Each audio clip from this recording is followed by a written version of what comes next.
Bonjour, je m'appelle Xiaoyu. Bonjour, moi c'est Constance. Bonjour, c'est Li Yun. Bonjour, je suis Mathieu. Donc nous faisons partie de la compagnie Plus 33. On s'est rencontrés un peu plus tôt cette année lors d'un projet multiculturel et puis on s'est beaucoup apprécié, donc on a eu très envie de créer un projet ensemble.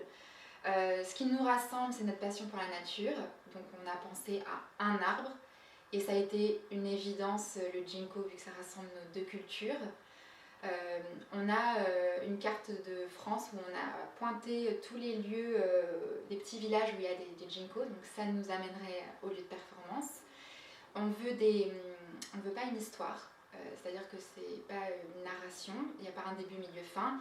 Ce serait vraiment des moments à vivre en termes d'expérience et de performance, donc avec l'arbre en cinquième acteur, Mathieu à la musique live, et le public, très important d'interagir avec le public à travers des jeux d'enfance autour de l'arbre, des poésies, des chants, de la lecture, de la peinture, et puis plein d'autres arts finalement.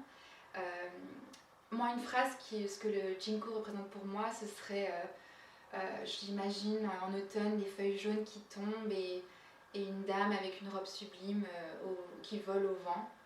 Toi, ce serait quoi le Jinko? Ça t'inspire? Pour moi, c'est plein d'images d'enfance. Les jeux, les enfants qui jouent les jeux sous l'arbre. Donc des souvenirs d'enfance. Oui.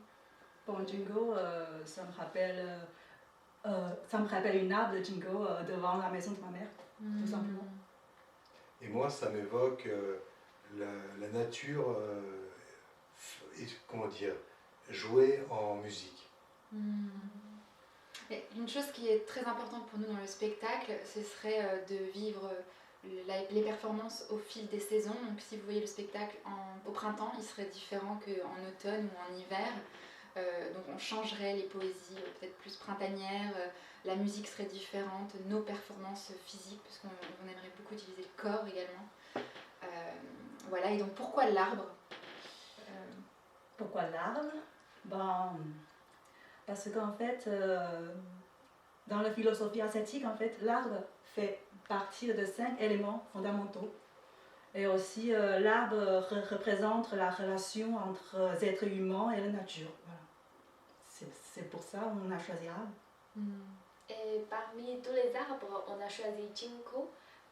Comme Constance a dit déjà, que c'est un symbole pour une culture asiatique qui vient ici. Mais aussi, ça ramène beaucoup d'images d'enfance. Quand j'ai vu un arbre Jinko, ça me rappelle ma propre expérience aussi. C'est comme c'est quelqu'un qui vient de très loin aussi pour installer ici. Personnellement, j'ai déjà exploré l'art dans l'espace public à travers des tournées à vélo avec des groupes de musique.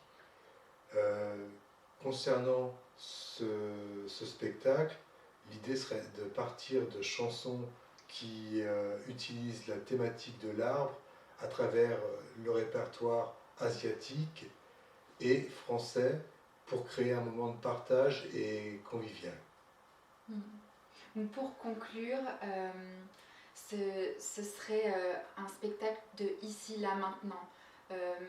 On ne pourra pas prévoir, il y aura une trame, mais on ne pourra pas prévoir ce qui va s'y passer. C'est ça qui nous plaît dans vraiment le besoin d'échanger entre nous, l'arbre et le public. Et ce serait vraiment rejoignez-nous sous notre Jinko.